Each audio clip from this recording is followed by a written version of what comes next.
guys, today I'm going to review Doctor Who, The Abominable Snowmen, the animated version. No, not India. This is Tibet. That's where we are, Tibet. Now, there's no time to be lost. I think I'll go and have a scout around. Doctor Who, The Abominable Snowmen was broadcast in 1967 and it's the first Yeti story that would later reappear in the same season in the story The Web of Fire. This story is from season 5 and is a 6-parter, but only episode 2 exists. It's just recently been all animated for Blu-ray release this year. However, this is the last story to be animated for the time being until another company takes over the animations. The story has an unusual setting.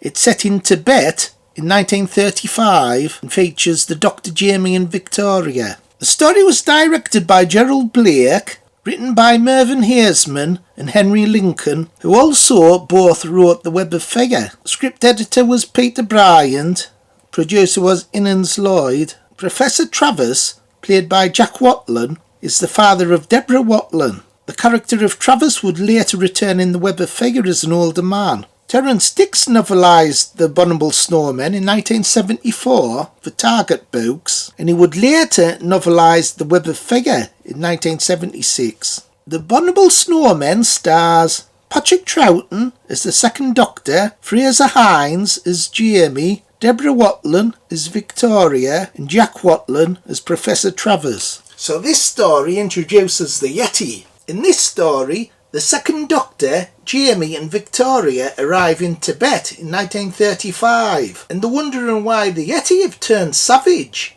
and besieged this Buddhist monastery under the orders of a being known as the Great Intelligence. The crew joins forces with Professor Travers to stop the Great Intelligence and the Yeti and save the planet. So I've already reviewed the existing episode 2 in another review. So this review's sort of like a new series called Take 2. Sometimes when I do reviews, a long time ago, I'm a bit dissatisfied with them. Sometimes I want to do a better review, either longer or me opinions of the film might have changed. So there's many reasons to do another review. Or if it's a great film, I might want to do a longer review, like a film like The Empire Strikes Back. So anyway, back to this one. I watched the animation in colour.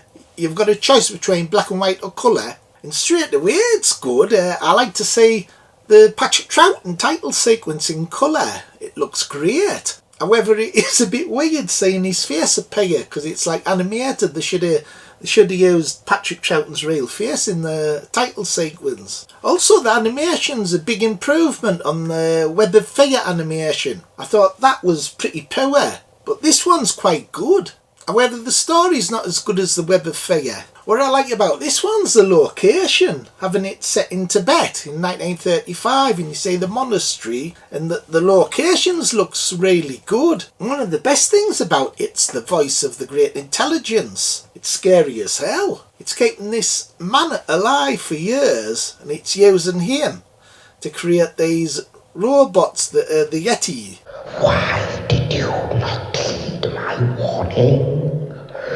You are stubborn, Doctor. Weirdly enough, the Great Intelligence is more interesting than the actual Yeti. I thought the Yeti was disappointing. Hey, bloody hell, them Yetis look soft as bloody shit. Is it Doctor Who or the fucking Wombles? Now, to work.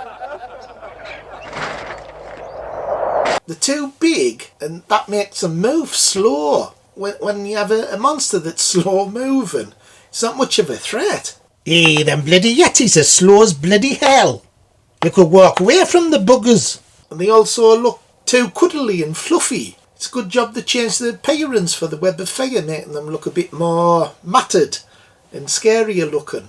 Another weird thing about this story is there's no incidental music. So there's periods where it's total silence. And sometimes this makes the story seem a bit static. Although it does at times have an eerie atmosphere to it.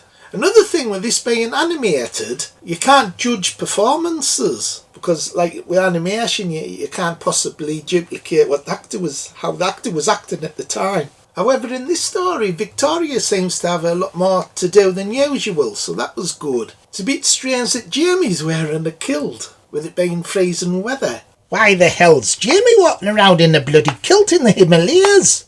It's a wonder his bloody bollocks don't freeze off. And it's weird watching the scenes where you see these orbs moving. They go inside the Yeti. Is that Jamie's frozen bollocks? So although the animation isn't up to the standards of Disney, it's still quite acceptable. I'm still happy I was able to watch this story, because when you watch telesnaps, it's not the same. I like to see something visual moving. I think with this being a 6-parter, there is parts of it that are a bit slow moving. It would have made it much better 4-parter. And for me, the highlight's the voice of the great intelligence using this guy. So overall, although it's not as good as The Web of Fear, I still thought it was a good solid story. So out of 10, in my previous video, I rated the second story that existed. I gave that 7 out of 10. So I'm going to give this another mark now that I've watched the complete story. So out of 10, I'm going to give it 8. 8 out of 10. So it's improved a mark. What do you think, Bones? Did you like it? I thought it was a load of bloody rubbish, Phil. It's like watching bloody Tom and Jerry. Okay, everybody, bye. See you next time. Like, subscribe and share. Bye. Bye.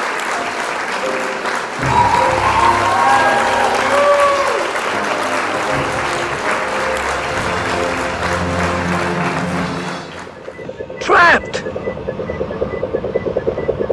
Jimmy, give me the cigar. Underground, overground, wombling free.